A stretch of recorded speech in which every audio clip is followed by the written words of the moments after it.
우리가 살아가는 이 세상을 우리가 바라보게 되면 늘 고통과 괴로움 또 아픔의 그림자가 곳곳에 또 어느 곳에나 드리워져 있는 것을 보게 되는데요. 도저히 말로는 설명할 수 없을 만한 그 아픔들, 이유를 알 수가 없는 그런 그 상처들이 우리의 삶을 마구 사정없이 흔들어 놓을 때가 참 많이 있는 것 같습니다.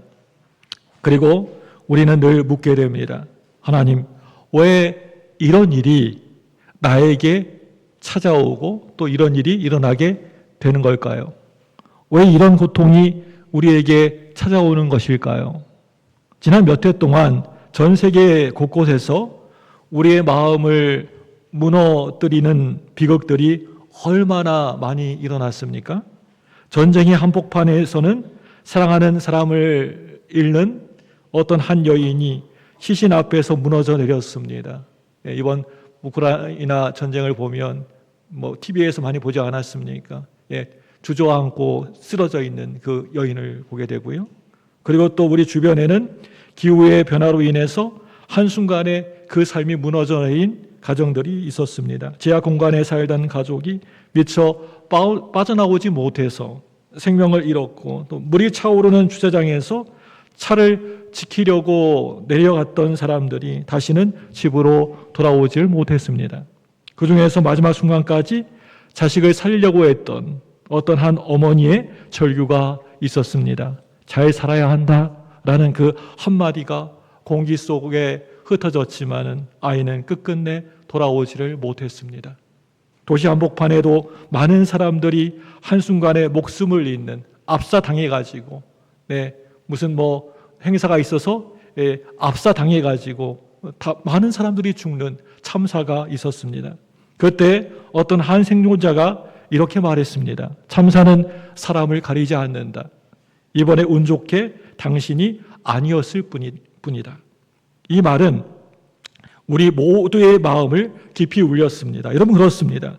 고통은요, 때로는 아무런 그 예고도 없이 갑자기 찾아올 때가 참 많습니다. 누구라고, 어떤 사람이라고 피해가는 것도 아닙니다. 그렇다면 여러분, 우리는 이런 참사를 우리가 어떻게 바라봐야 할까요? 믿음의 사람들은 이 고통 앞에서 어떤 마음으로 서 있어야 할까요? 때론 우리는 너무나도 쉽게 말할 때가 있어요. 너무나도 가볍게 반응할 때가 있어요. 마치 그 얘기가 꼭 남 얘기하는 것처럼, 마치 스쳐 지나가는 뉴스 한 줄인 것처럼 그렇게 말할 때가 있지 않습니까? 그런데 성경은요, 우리에게 분명히 이렇게 말하고 있습니다. 우는 자들과 함께 같이 울라. 고통의 자리에 서 있는 사람들 곁에 머물러 있어 주라고, 그들의 눈물을 모르는 척 그냥 외면하지 말라고 말씀하고 계십니다. 고통을 당하고 있는 사람들을 바라보면서 우리가 할 수 있는 가장 신앙적인 반응은요, 그 고통의 자리, 그 슬픔과 그 아픔의 자리에서 아무런 소리 하지 않고 하나님의 마음으로 함께 같이 서 있는 것, 함께 같이 그와 같이 있어주는 것, 그리고 당신의 아픔을 혼자서 짊어지지 않게 하겠습니다 라고 말해주는 겁니다. 우리가 지금까지 계속해서 매주일마다 살펴보고 있는 욥기에서 그 대표적인 사람이 바로 욥의 친구들인데요, 욥이 당한 고난을 보면서 그 친구들이 하는 말이 어떤 말이었어요? 뭐라고 욥에게 얘기했어요? 그 고난은 다 네가 저지른 죄 때문이야.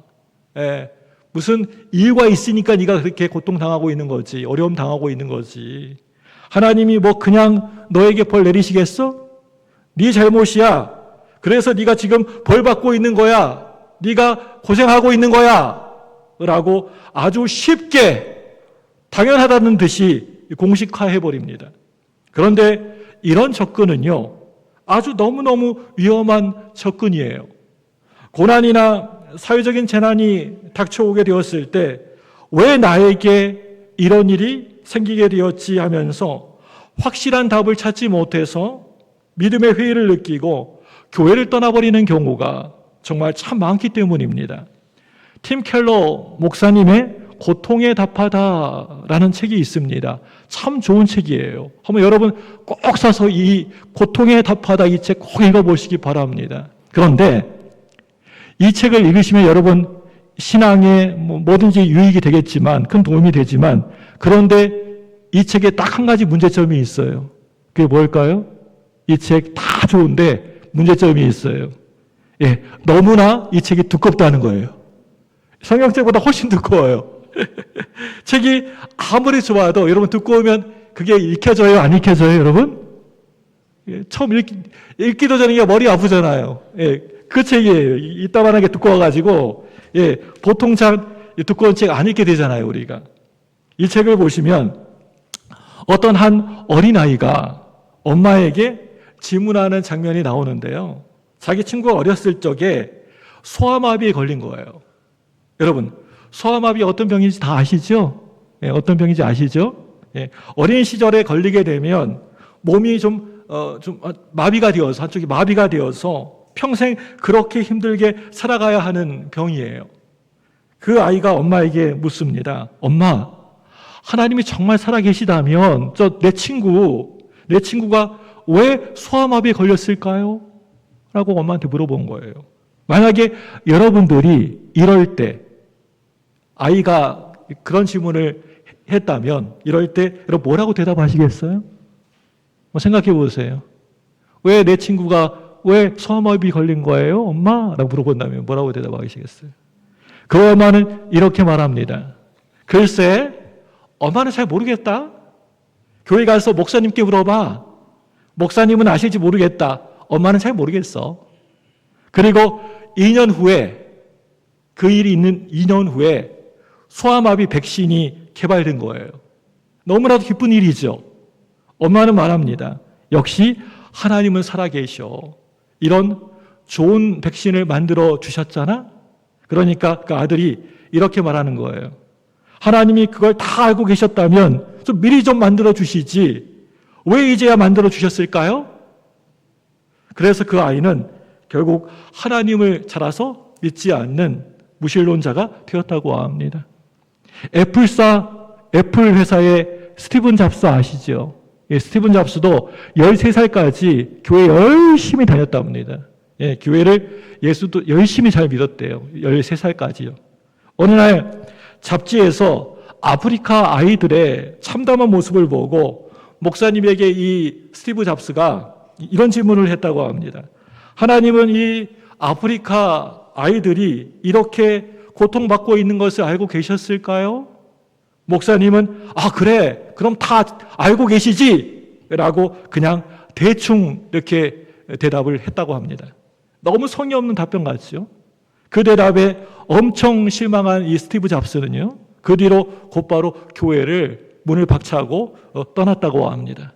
고통이 찾아오게 되고 또 재난이 닥쳐오게 되면 사람들은요, 보통 이 세 가지 중에서 하나로 거의 반응을 한다고 합니다. 첫째로요, 그 일이 그냥 우연히 일어날 때가 되니까 일어난 일이라고 그렇게 생각을 해버린다는 거예요. 예, 뭐라고요? 그냥 우연히 그 일이 일어났다. 하나님을 믿지 않는 사람들은요, 그냥 우연히라는 말을 참 많이 사용해요. 예, 믿지 않는 친구들하고 얘기하면 그냥 우연히, 이번에도 이렇게 돈 좀 많이 벌면 그냥 우연히 그냥 대박 났어, 이렇게 얘기하고, 또 안 좋은 일이 있어도 그냥 우연히 그렇게 일이 생겼어, 이렇게 얘기하고. 믿지 않는 사람들은 그냥 우연이라는 말을 늘 입에 붙이고 삽니다. 둘째로요, 우리 같은 사람들, 우리 믿는 사람들은요, 이런 일 당하게 될 때 뭐라고 얘기해요? 하나님의 뜻이 있겠지라고 그렇게 말을 한다는 거예요.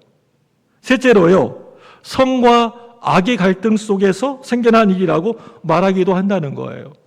오늘 말씀에서 욥은요, 진짜 엄청난 고통을 당하게 되지 않습니까? 이런 일을 내가 당한다고 한다면, 내가 겪는다고 한다면 정말 감히 상상하기조차 어려운 일입니다.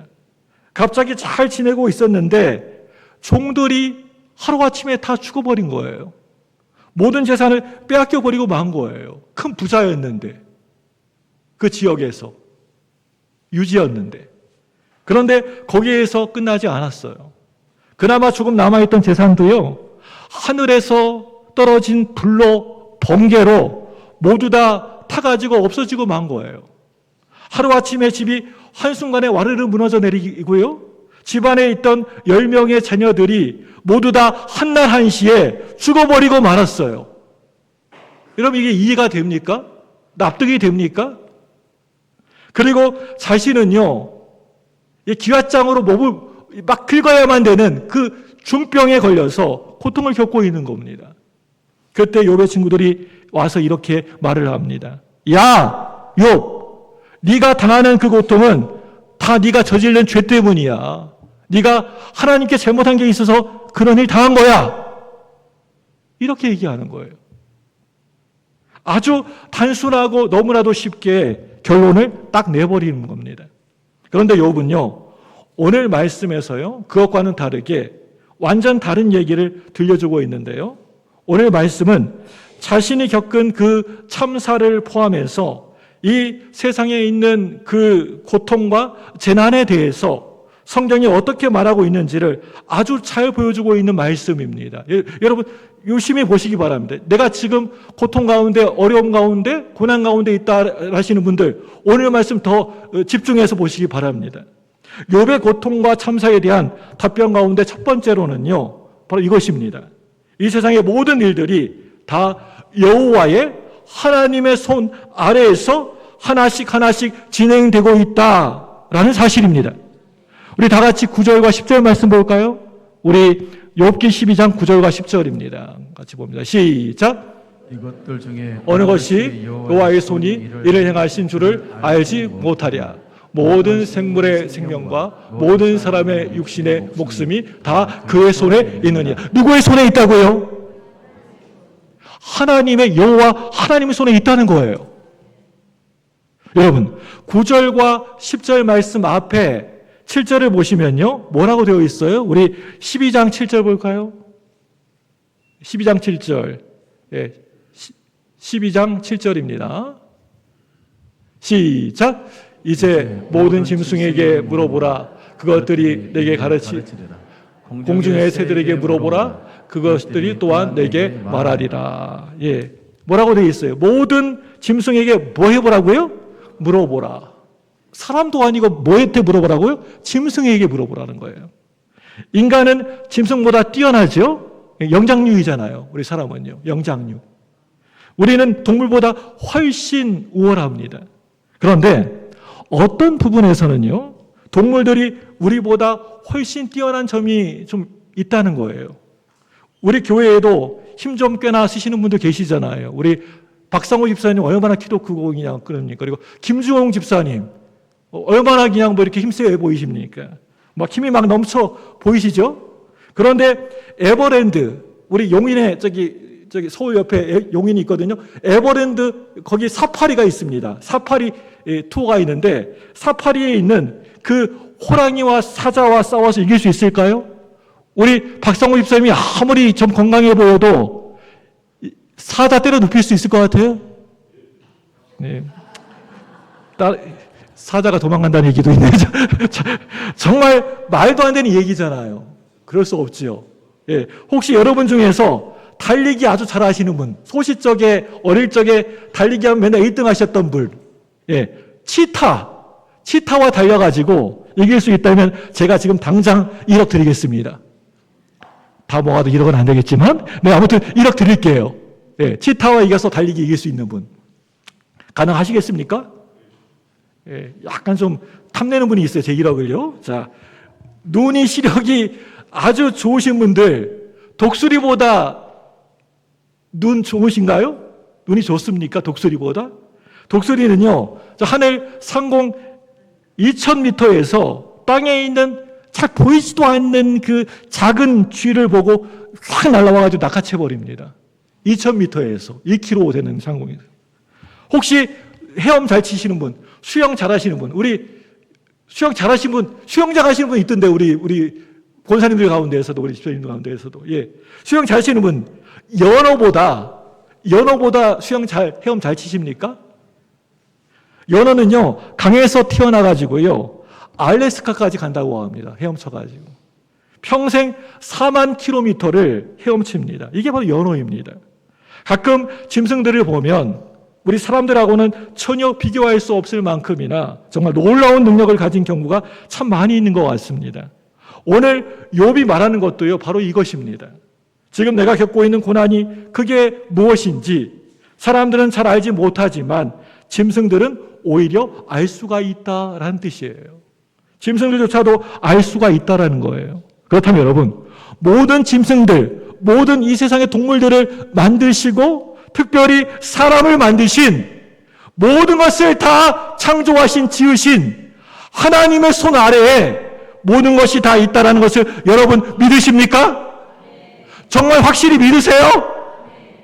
이 세상의 모든 재앙도, 모든 그 고난 아픔도 결국 하나님의 손 아래에 있다라는 것을 여러분 확실히 믿으십니까? 방금 전에 우리가 읽었던 9절 말씀을 새번역 성경으로 현대어 성경에서는 이렇게 옮겨놨는데요. 하나님이 하신 것을 이것들 가운데 그 무엇이 모르겠느냐. 전부 다 하나님이 하신 일이다. 이렇게 새 번역을 해석을 해놨더라고요. 한마디로 이 말은요, 하나님은요 다 알고 계신다라는 거예요. 로마서 11장 36절 말씀은 이렇게 말하고 있습니다. 로마서 11장 36절이에요. 한번 읽어보겠습니다. 시작. 이는 주로 말미암고 돌아감이라 그에게 영광이 있을지어다. 아멘. 예, 뭐라고 하고 있습니까? 이는 만물이 누구에서 나오고요? 주에게서 나오고 또 주로 말미암고 또 누구에게로 돌아갑니까? 주에게로 돌아갑니다. 우린 이것을 뭐라고 얘기해요? 네, 이것을 하나님의 절대 주권이라고 얘기해요. 하나님의 절대 주권. 하나님은 모든 것을 다 알고 계시고 모든 것을 다 하나님의 능력과 뜻 가운데 이루신다라는 뜻입니다. 하나님의 절대 주권입니다. 이 내용을 좀 더 쉽게 풀어서 설명한 말씀이 마태복음 10장 29절 말씀이에요. 우리 마태복음 10장 29절 한번 읽어보겠습니다. 시작. 참새 2마리가 한 앗사레온에 팔리지 않으냐? 그러나 너희 아버지께서 허락하지 않으시면 그 하나도 땅에 떨어지지 아니하니라. 네, 작은 그런 보이지도 않는 참새 한 마리도 하나님이 허락하지 않으면 어떻게 된다고요? 그것도 땅에 떨어지지 않는다. 너 떨어져 해야지 떨어진다는 거예요. 믿습니까? 여러분, 이 말씀은요, 하나님이 뭐 그래라, 그래, 오케이, 허락해 주지 않으시면 이 세상에서 일어날 수 있는 일은 단 하나도 없다라는 그런 말이지요. 모든 것이 하나님의 손 아래에 하나님의 섭리와 뜻 안에서 진행되어지고 있다라는 것이지요. 이제 두 번째로요, 지혜와 능력은 오직 하나님께만 있다라고 하고 있습니다. 누구한테만 있다고요? 하나님께만 있다는 거예요. 우리 욥기 12장 13절 말씀 보겠습니다. 시작. 지혜와 권능이 하나님께 있고 계획과 명철도 그에게 속하였나니. 지혜와 권능이 누구께 있다고요? 하나님께만 있고, 그리고 계략과 명철도 누구한테 있다고요? 하나님께만 있다는 거예요. 믿습니까? 여러분, 여기에서 말하는 지혜라는 것은요, 어떤 상황을, 문제를 처리할 수 있는 능력을 의미하고 있는데요. 세상에서 아무리 머리가 좋고 똑똑한 사람일지라도 하나님과 비교하면요, 그건 진짜 아무것도 아니에요. 요즘에는 AI가 많이 발전해서 병원에서 의사가 진단하는 것보다 기가 더 정확하게 진단한다라고 합니다. 정확하게 조금의 오차도 없이 진단합니다. 그리고 미국의 로펌들을 보면요, 그 회사들 보면 이미 AI를 다 사용하고 있는데 변호사들보다도 일하는 속도가 몇백 배 빠르고요, 정확하게 그 어떤 오류도 없이 일을 처리한다라고 합니다. 점점 AI가 이제 우리 일자리를 다 차지하고 있습니다. 그런데요, 이 AI가 아무리 똑똑하고 뛰어나도 하나님과 비교하면요, AI가 더 높아요, 하나님보다요? 어때요?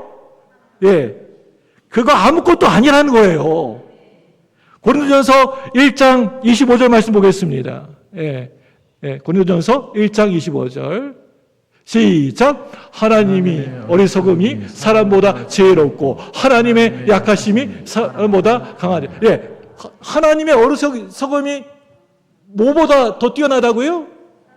사람보다 뛰어나고 지혜롭고 하나님의 약하심이 연약하심이 사람보다 어떻다고? 강하다는 거예요. 예.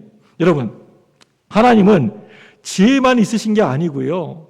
능력도 참으로 많으신 분이시에요. 모든 것을 다 행하시는 권능이 있으시는 분이십니다. 오늘 말씀에서 말하는 권능은요, 누구라도 저항할 수 없는 아주 강력하고 절대적인 힘을 의미하고 있습니다. 하나님의 지혜와 권능을 합하면 그 누구도 따라올 자가 없습니다. 우리 욥기 12장 14절 말씀 보겠습니다. 시작. 그가 다시 세울 수 없고 사람이 거둘 놓아주지 못하리라. 예, 여러분 지금 이 말씀이 무슨 말이에요? 이 말이 무슨 말씀이에요? 하나님의 지혜와 권능을 그 예로 들고 있는데요. 우리가 세운 집, 건물은요, 시간이 오래되고, 수백 년 지나고, 이렇게 시간이 지나면 언젠가는 그 건물 집은 무너질 수 있는 것이고, 무너지면 다시 세울 수도 있어요. 아주 오래전에 서울에 제가 있었을 때 성수대교가 무너졌어요. 성수대교가 무너졌지만, 언제가 보니까요, 지나가다 보니까 그 무너졌던 다리가 소리 소문도 없이 다시 세워져 있더라고요. 성수대교. 지금도 차들 왔다 갔다 잘 지나다니고 있습니다. 상품백화점 아시죠? 상품백화점. 서울에. 역시 서울인데요. 상품백화점이 무너졌지만 그 자리에 주상복합 아파트가 아주 우뚝 세워져 있습니다. 솔로몬 성전이 무너졌지만 스룹바벨 시대에 다시 무너진 그 성전이 세워지게 되었습니다. 그런데 하나님이 허무신 것은요, 무너뜨리신 것은요, 사람이 절대 다시 세울 수가 없다라는 것을 여러분 꼭 기억하셨으면 좋겠습니다. 하나님이 흔들어 허무시면 세울 수 없습니다. 소돔과 고모라는요, 불바다가 되어서 죄악 가운데 멸망했는데 그 땅은 다시 세워지지가 않았습니다. 역사 가운데 아예 그냥 흔적도 없이 사라져버리고 말았습니다. 하나님의 선악의 판단 아래에 있을 때 이런 일이 일어나게 되는 것입니다. 또 오늘 말씀을 보니까 사람은 사람을 가두어도 풀려날 수가 있지만 하나님이 가두시면 풀려날 수 없다라고 하고 있습니다. 1997년인가요? 그때 신창원 아시죠? 신창원이 탈옥을 했어요. 그 웬만한 사람들 도저히 탈출할 수 없는, 탈옥할 수 없는 감옥인데 경비도 삼엄했고요. 감옥에서 몇 킬로나 뺀 줄 아세요? 신창원이가요? 15kg나 살을 빼가지고 감량하고 화장실 환풍구를 통해 가지고 탈옥했습니다. 멕시코의 마왕 엘 차포는요, 감옥 아래에 땅굴을 그냥 파가지고 숟가락인가 몰라 파가지고 탈옥했었죠.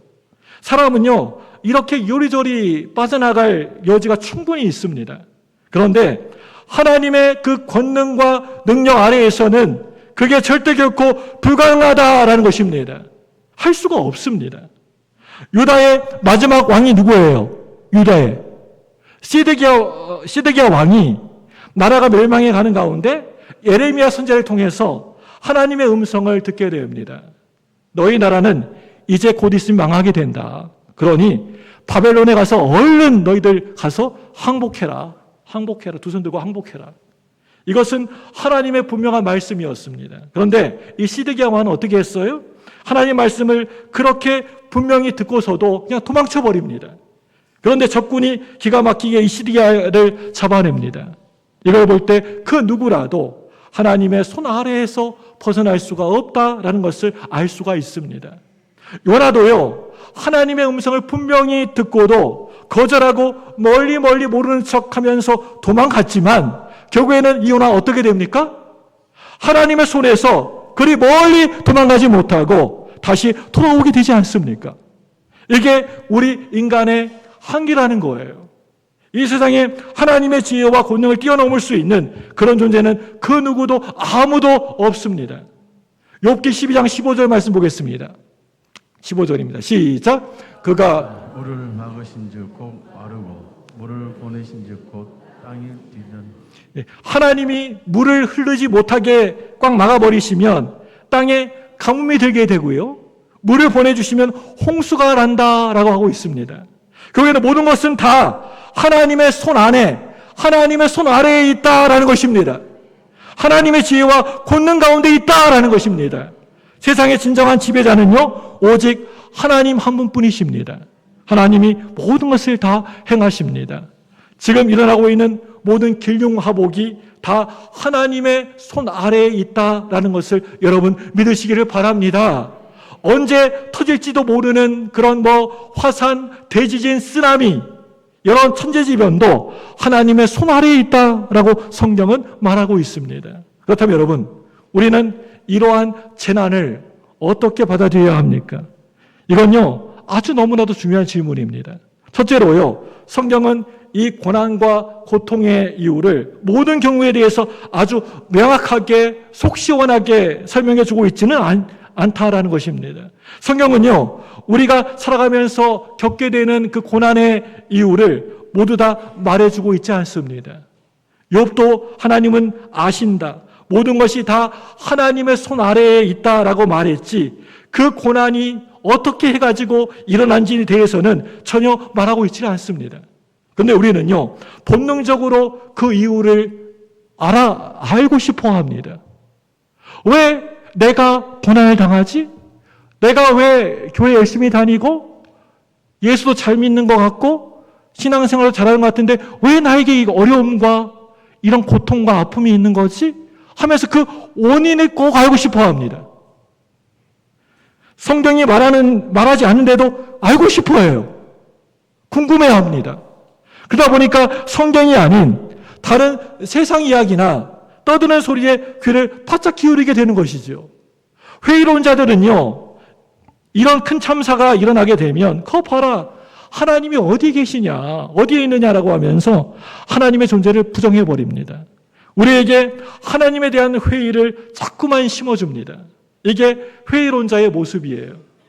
철학 가운데 이신론이라는 게 있는데요, 스위스의 시계 만드는 장인이 정말 정성을 다해서 최고급 시계를 만들었다고 한번 해봅시다. 팔았다고 합시다. 만들어가지고 이제 다른 사람한테 팔았다고 한번 가정해 보겠습니다. 시계는 흠 잡을 데 없을 정도로 완벽합니다. 그런데 팔고 난 순간부터 그 시계를 만든 장인은요, 그 시계에 대해서 전혀 그 사람에게 뭐라고 판 사람에게 전혀 이렇게 관여하지 않습니다. 이신론자들은요, 하나님을 이런 식으로 설명을 하고 있습니다. 하나님이 세상을 만들긴 만드셨지만 만드신 이후에는 전혀 아무런 개입도 하지 않으신다라는 거예요. 우리가 살아가면서 어떠한 겪게 되는 고난과 어려움이 발생하게 되면 사람들은 성경으로 가는 것이 아니라 자꾸만 이런 회의론자의 말에, 이신론자의 말에 더 귀를 바짝 기울입니다. 그거 봐라, 하나님이 어디 계시냐? 하나님이 있다 하더라도 우리 삶에는 아무런 영향도 없다. 이렇게 말하는 것입니다. 고통의 원인에 대해서, 고난의 원인에 대해서 성경이 분명히 말하지 않기 때문에 어느 때는 답답함이 찾아올 수가 있습니다. 그런데 중요한 것은요, 성경이 말하지 않는 것을 우리가 알 길은 전혀 없다라는 사실입니다. 우리가 알려고 해도 답이 없는 것을 여러분 어떻게 하겠습니까? 성경은 그렇게 말하고 있습니다. 이제 두 번째로요, 대부분의 고통은요, 악한 사람들에 의해서 발생한다라는 사실입니다. 우리가 당하는 고통은 크게 두 종류인데요. 하나는요, 자연이 주는 자연재해가 있고요. 또 하나는 사람들이, 인간이 주는 그런 인재가 있습니다. 인간이 우리에게 주는 고통입니다. 역사를 보면 천재지변은 과거의 옛날에 비해서 엄청나게 많이 줄어들었습니다. 과학과 첨단 시스템이 점점 더 발전하여서 태풍이 오면 미리부터 알고 피할 수가 있게 되었습니다. 미국에서는 토네이도 경보가 울리게 되면 사람들이 금방 대피해버립니다. 그래서 과거와 비교해 보면 천재지변으로 어려움을 겪을 확률은 거의 1%도 되지 않을 만큼이나 거의 사라진 것 같습니다. 어쩌다가 한번 우리가 대응하지 못한 경우가 있을 뿐입니다. 그런데 반대로 우리 사람이, 우리 인간이 주는 고통은요, 계속 점점 늘어나고 있습니다. 거의 우리의 그 정신적인 고통과 그런 모든 아픔들이 사람과의 관계이지 않습니까? C.S. 루이스는 우리가 겪는 고통의 80%가 인간이 만든 고통, 죄로 인해서 발생한 고통이라고 그렇게 말하고 있습니다. 생각보다 자연이 주는 고통은 그렇게 많지가 않다라는 거예요. 세 번째로 고통 속에서 하나님의 선하신 손길을 보아야 한다라고 하는 것입니다. 고통 속에서 뭘 봐야 된다고요? 하나님의 선하신 손길을 바라봐야 한다. 여러분, 정말 신기한 것은요, 이 고난과 고통 가운데에서도요, 오늘 말씀처럼 하나님의 그 손이 쉬지 않고 움직이고 있다라는 사실입니다. 우리에게 영적인 눈이 있다면, 정말 믿음의 눈이 있다면 그 고난 속에서 그 하나님의 손, 하나님의 지혜와 권능이 어떻게 역사하고 있는지를 볼 수가 있어야 합니다. 최근에 있었던 여러 재난들 속에서 그 하나님의 손길, 하나님의 지혜와 능력이 어떻게 임했는지를 몇 가지의 사례를 통해서 설명해 드리도록 하겠습니다. 첫 번째로 세상에 바람이 일어났습니다. 2011년 일본 역사상 가장 강력한 9.0 대지진이 발생했습니다. 엄청난 지진이죠. 한 5만 대고 6만 대도 뭐 엄청나게 흔들리는데 9.0이었습니다. 사망자와 실종자만 하더라도 18,434명에 달하는 진짜 엄청난 재난이었습니다. 그런데 이 대지진과 쓰나미 직전에 일본 청년들의 모습은요, 아주 너무나도 무기력했습니다. 도전도 없었고 아주 유약한 세대였습니다. 그 이유는요, 20년 동안이나 계속 이어진 불경기 때문이었습니다. 일본의 불경기가 오랫동안 지속이 됐습니다. 열심히 공부를 해도 취업도 잘 이렇게 회사에 취업도 잘 되는 것도 아니고 또 먹고 살 길이 막막하니까 젊은이들에게 그 어떤 희망도 하나도 없는 겁니다. 많은 청년들이 백수로 지내면서 집 안에서만 있지 집 밖으로 나오지 않았습니다. 그런데 이 대지진과 쓰나미 이후에 많은 젊은이들에게 각성이 일어나게 되었습니다. 백수로 지냈던 청년들이 사회봉사자로 나온 거예요. 집에서 희망 없이 지냈던 아이들이 무료 급식소에서 봉사하기 시작했습니다. 그들을 통해서 실종자 가족들과 이재민들이 서로 상봉한 일들이 이루어지게 되었습니다. 원자력 발전소가 중단되어서 정력날이 심각해졌을 때 젊은이들이 나서가지고 우리 절전합시다, 전기를 아낍시다 라고 운동을 펼쳤습니다. 이렇게 일본의 대참사가 사람들을 깨우는 그런 역할을 한 것입니다. 재앙이 찾아오게 되면 그 재앙을 통해서 우리에게 주시는 교훈이 반드시 있습니다. 미국도 마찬가지입니다. 텍사스의 비료 공장에서 큰 화재가 발생했을 때 사람들이 너나 할 거 없이 와서 도왔습니다. 총기 난사 사건이 있을 때에도 사람들의 돕는 손길이 컸습니다. 재앙이 도시를 침울하게 만들었지만 절망의 도시가 아니라 사랑의 도시로 바뀌어지는 역사가 나타나게 되었습니다. 이게 바로 하나님의 손길입니다. 두 번째로, 큰 고난 속에서 사람들은 그럴 때 하나님을 찾게 됩니다. 우리가 평탄하고 잘 먹고 잘 살고 걱정 근심이 없을 때에는, 모든 것이 다 잘 될 때에는 하나님 잘 찾지 않습니다. 그러나 큰 어려움과 고난과 고통이 있을 때 그때서야 하나님을 더 찾게 됩니다. 끔찍한 고난을 겪는 사람들 대부분은요, 영적인 것에 갑자기 관심을 갖게 되는 경우가 많습니다. 세월호 사건 이후에 안산 단원고 학생들 가운데 작은 기도 모임이 있었는데요, 그 모임은 지금은요 엄청나게 커졌습니다. 교회 안 다니던 아이들이 그 기도 모임에 와서 함께 기도를 했습니다. 그런데 반대로 이런 사회적 재난과 고통 속에서 교회를 반대하던 안티 크리스찬의 목소리는 전혀 들리지 않았습니다. 어려움과 위기 속에서 사람들은 그럴 때 오히려 하나님을 더 찾게 됩니다. 이게 하나님의 손길입니다. 세 번째로요, 이런 고통과 어려움 가운데 사람들의 믿음이 더 강해진다라는 것입니다. 믿음이 더 굳건해집니다. 2012년 미국의 코네티컷의 샌디훅 초등학교 총기 난사 사건으로 어린아이 20명을 포함해서 28명이 사망을 했습니다. 미국 사회는 이 사건으로 아주 큰 충격에 빠지게 되었습니다. 이 지역은요, 뉴 잉글랜드 지역으로 처음 미국에 이주해 온 사람들이 믿음으로 세운 지역이었지만 지금은 가장 세속화된 지역입니다. 하나님을 믿지 않는 사람들이 많고 신앙과 상관없는 문화가 가득한 곳입니다. 그런데 그 지역에서 지금 어떤 일이 일어나고 있습니까? 주일마다 사람들이 교회로 막 몰려오기 시작했습니다. 500명 모이던 교회가 1000명이 되고 또 1000명 모였던 교회가 1500명 되고 2000명이 되고 계속해서 사람들이 교회로 몰려들었습니다. 이렇게 고난 속에서 사람들의 믿음이 오히려 커진 것입니다. 하나님이 정말 살아계시는가라고 하면서 하나님의 존재를 의심하는 것이 아니라 고통 속에서 어려움 당할 때 함께 하시는 하나님을 경험한 것입니다. 6.25 전쟁 때 계속해서 밀려가지고 이제 끄트머리 부산만 남아있을 때 사람들은 부산 초량교회에 모여서 하나님을 찾기 시작했습니다. 그때 예수 믿는 사람들만 기도한 게 아니라 교회에서 모여 기도한 게 아니라 국가적으로 영적으로 하나가 되는 모습을 볼 수가 있었습니다. 하나님이 우리가 당하는 모든 고난을 어려움을 막아주시면 참 좋겠지만 현실은 전혀 그렇지가 않다는 겁니다. 천재재변이나 참사 사건들은 우리가 기도한다고 해서 모두 사라지지 않지요. 지금도 전쟁으로 인해서 많은 인명피해가 발생하고 있습니다.